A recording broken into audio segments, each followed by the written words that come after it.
There was a long, narrow, wooded island.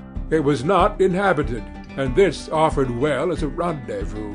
About 2 o'clock in the morning the raft grounded on the bar 200 yards above the head of the island, but they themselves would sleep in the open air in good weather, as became outlaws.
Chapter 14. When Tom awoke in the morning, he wondered where he was. He sat up and rubbed his eyes and looked around. Then he comprehended. It was a cool grey dawn, and there was a delicious sense of repose and peace in the deep pervading calm and silence of the woods. Not a leaf stirred, not a sound obtruded upon great nature's meditation. Beaded dewdrops stood upon the leaves and grasses. A white layer of ashes covered the fire, and a thin blue breath of smoke rose straight into the air. Joe and Huck still slept. Now, far away in the woods, a bird called. Another answered. Presently the hammering of a woodpecker was heard. Gradually the cool dim grey of morning whitened, and as gradually sounds multiplied and life manifested itself. The marvel of nature shaking off sleep and going to work unfolded itself to the musing boy. A little green worm came crawling over a dewy leaf, lifting 2/3 of his body into the air from time to time and sniffing around, then proceeding again, for he was measuring, Tom said. And when the worm approached him, of its own accord, he sat as still as a stone, with his hopes rising and falling by turns as the creature still came toward him or seemed inclined to go elsewhere. And when at last it considered a painful moment with its curved body in the air, and then came decisively down upon Tom's leg and began a journey over him, his whole heart was glad, for that meant he was going to have a new suit of clothes, without the shadow of a doubt a gaudy piratical uniform. Now a procession of ants appeared, from nowhere in particular, and went about their labours. One struggled manfully by with a dead spider 5 times as big as itself in its arms, and lugged it straight up a tree-trunk. A brown-spotted ladybug climbed the dizzy height of a grass blade, and Tom bent down close to it and said, "Ladybug, ladybug, fly away home. Your house is on fire. Your children's alone." And she took wing and went off to see about it, which did not surprise the boy, for he knew of old that this insect was credulous about conflagrations, and he had practised upon its simplicity more than once.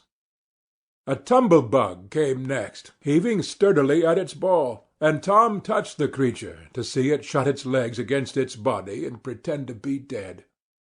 The birds were fairly rioting by this time. A catbird, the northern mocker, lit in a tree over Tom's head, and trilled out her imitations of her neighbours in a rapture of enjoyment. Then a shrill jay swept down, a flash of blue flame, and stopped on a twig almost within the boy's reach, cocked his head to one side, and eyed the strangers with a consuming curiosity. A grey squirrel and a big fellow of the fox kind came scurrying along, sitting up at intervals to inspect and chatter at the boys, for the wild things had probably never seen a human being before, and scarcely knew whether to be afraid or not. All nature was wide awake and stirring now. Long lances of sunlight pierced down through the dense foliage far and near, and a few butterflies came fluttering upon the scene. Tom stirred up the other pirates, and they all clattered away with a shout, and in a minute or two were stripped and chasing after and tumbling over each other in the shallow limpid water of the white sandbar. They felt no longing for the little village sleeping in the distance beyond the majestic waste of water. A vagrant current or a slight rise in the river had carried off their raft, but this only gratified them, since its going was something like burning the bridge between them and civilization. They came back to camp wonderfully refreshed, glad-hearted, and ravenous, and they soon had the camp-fire blazing up again. Huck found a spring of clear cold water close by, and the boys made cups of broad oak or hickory leaves, and felt that water, sweetened with such a wild-wood charm as that, would be a good enough substitute for coffee. While Joe was slicing bacon for breakfast, Tom and Huck asked him to hold on a minute. They stepped to a promising nook in the river bank and threw in their lines. Almost immediately they had reward. Joe had not had time to get impatient before they were back again with some handsome bass, a couple of sun-perch, and a small catfish, provisions enough for quite a family. They fried the fish with the bacon, and were astonished, for no fish had ever seemed so delicious before. They did not know that the quicker a fresh-water fish is on the fire after he is caught, the better he is, and they reflected little upon what a sauce open-air sleeping, open-air exercise, bathing, and a large ingredient of hunger make, too. They lay around in the shade after breakfast, while Huck had a smoke, and then went off through the woods on an exploring expedition. They tramped gaily along, over decaying logs, through tangled underbrush, among solemn monarchs of the forest, hung from their crowns to the ground with a drooping regalia of grapevines. Now and then they came upon snug nooks carpeted with grass and jewelled with flowers. They found plenty of things to be delighted with, but nothing to be astonished at. They discovered that the island was about 3 miles long and 1/4 of a mile wide, and that the shore it lay closest to was only separated from it by a narrow channel hardly 200 yards wide. They took a swim about every hour, so it was close upon the middle of the afternoon when they got back to camp. They were too hungry to stop to fish, but they fared sumptuously upon cold ham, and then threw themselves down in the shade to talk. But the talk soon began to drag, and then died. The stillness, the solemnity that brooded in the woods, and the sense of loneliness began to tell upon the spirits of the boys. They fell to thinking. A sort of undefined longing crept upon them.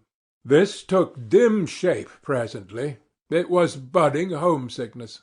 Even Finn the Red-Handed was dreaming of his doorsteps and empty hogsheads. But they were all ashamed of their weakness, and none was brave enough to speak his thought. For some time now the boys had been duly conscious of a peculiar sound in the distance, just as one sometimes is of the ticking of a clock, which he takes no distinct note of. But now this mysterious sound became more pronounced, and forced a recognition.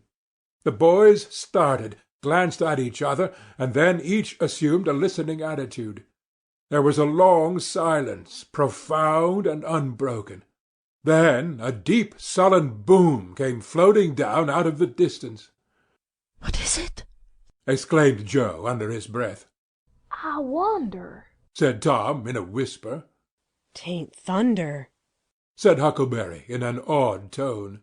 "because thunder—" "Hark!" said Tom. "Listen, don't talk."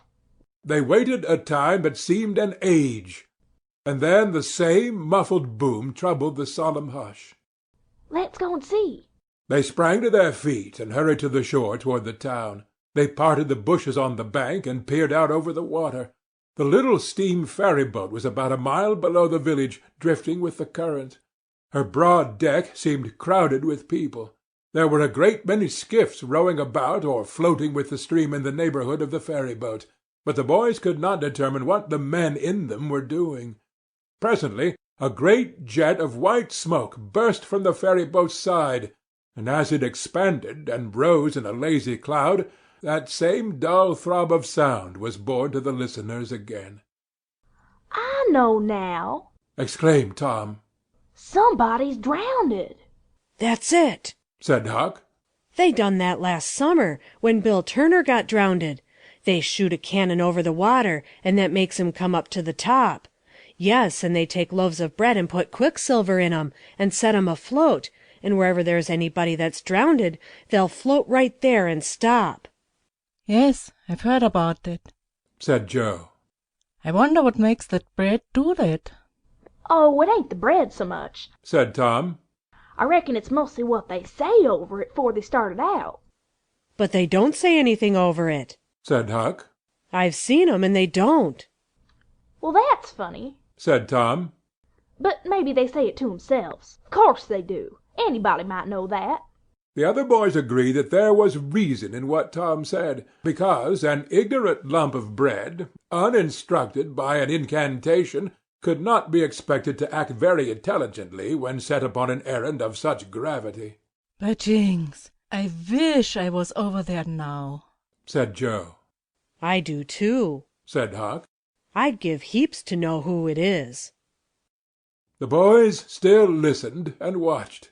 Presently a revealing thought flashed through Tom's mind, and he exclaimed, "Boys, I know who's drownded. It's us." They felt like heroes in an instant. Here was a gorgeous triumph. They were missed. They were mourned. Hearts were breaking on their account. Tears were being shed. Accusing memories of unkindness to these poor lost lads were rising up, and unavailing regrets and remorse were being indulged, and best of all, the departed were the talk of the whole town, and the envy of all the boys, as far as this dazzling notoriety was concerned. This was fine. It was worth while to be a pirate after all. As twilight drew on, the ferry-boat went back to her accustomed business, and the skiffs disappeared. The pirates returned to camp. They were jubilant with vanity over their new grandeur and the illustrious trouble they were making. They caught fish, cooked supper, and ate it, and then fell to guessing at what the village was thinking and saying about them, and the pictures they drew of the public distress on their account were gratifying to look upon, from their point of view. But when the shadows of night closed them in, they gradually ceased to talk, and sat gazing into the fire, with their minds evidently wandering elsewhere. The excitement was gone now, and Tom and Joe could not keep back thoughts of certain persons at home who were not enjoying this fine frolic as much as they were. Misgivings came. They grew troubled and unhappy.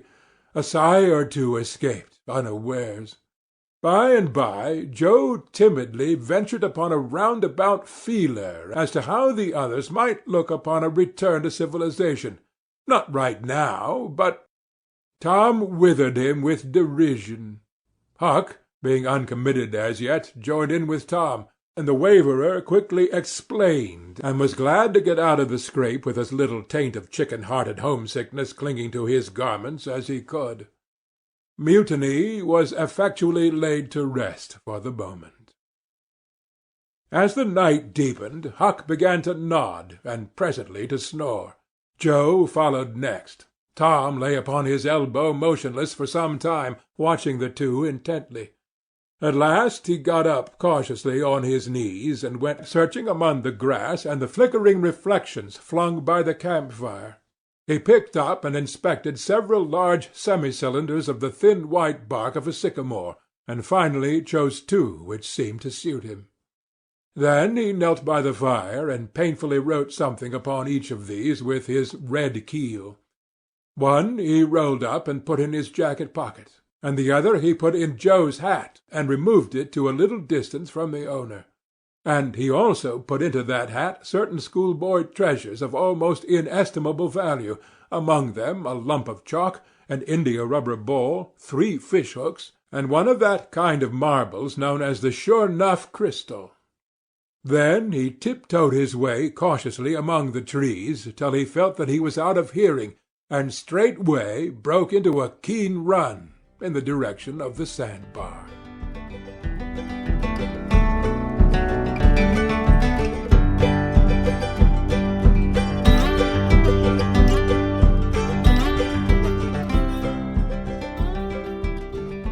The two bereaved women flung themselves into each other's arms and had a good consoling cry.